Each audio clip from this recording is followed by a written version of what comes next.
Hello dear students, last class में हमने lubricant की पहली प्रॉपर्टी पढ़ी थी जो कि विस्कोसिटी एंड विस्कोसिटी इंडेक्स।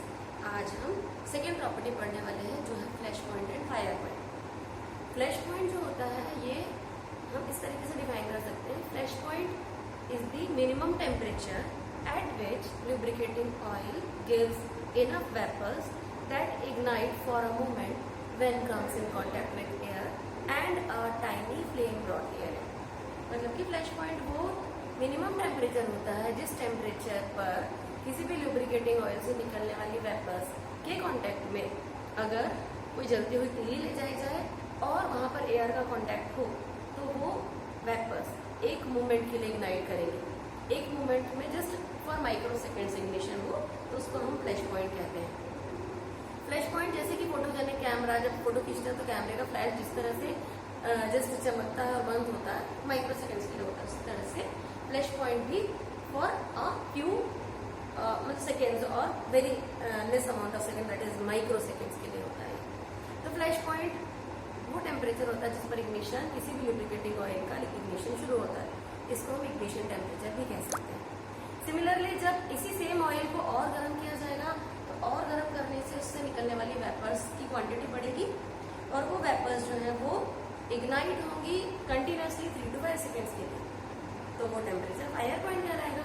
इसको भी हम ऐसे डिफाइन कर सकते हैं, the minimum temperature at which lubricating oil gives enough vapours that ignite for at least 3 to 5 seconds when comes in contact with air and a tiny flame brought near it। मतलब किसी भी lubricating oil से निकलने वाली vapours जब air के contact में आती हैं और उसके पास जल्दी हुई माचिस की तीली ले जाई जाए तो अगर वो वेपर्स लगातार 3 से 5 सेकेंड के लिए इग्नाइट होती हैं तो इस टेम्परेचर को जिस टेम्परेचर पर इग्निशन हो रहा है उसे हम फायर पॉइंट कहते हैं। फ्लैश और फायर पॉइंट दोनों ही बहुत इंपॉर्टेंट प्रॉपर्टी है क्योंकि ये हमको किसी भी लुब्रिकेटिंग ऑयल का हाईएस्ट यूजफुल टेम्परेचर बताते हैं। किस तरीके से? क्योंकि किसी भी लुब्रिकेंट को अप्लाई करने से पहले हमें ये पता होना चाहिए कि वो पर्टिकुलर लुब्रिकेंट कितने मैक्सिमम टेम्परेचर तक यूज किया जा सकता है और हमें किसी भी मशीन का भी ऑपरेटिंग टेम्परेचर पता होना चाहिए कि कोई भी मशीनरी वर्किंग कंडीशन में मैक्सिमम कितना टेम्परेचर अटेन करती है, कितने टेम्परेचर तक गर्म होती है।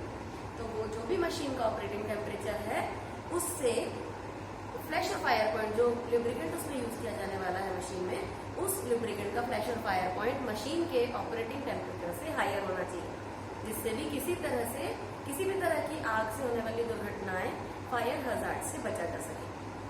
ठीक है, अगर फ्लैश और फायर पॉइंट हायर होगा तो वहां पर आग लगने की संभावना नहीं होगी और अगर मशीन के ऑपरेटिंग टेम्परेचर से फ्लैश और फायर पॉइंट लोअर होगा तो मशीन में आग लगने के चांसेस हैं क्योंकि फ्लैश और फायर पॉइंट आने पर मशीन के गर्म होने पर उसमें फ्लैश प्रोड्यूस होने पर मशीन में फायर हजार्ड्स हो सकते हैं, फायर से होने वाली एक्सीडेंट्स पॉसिबल है।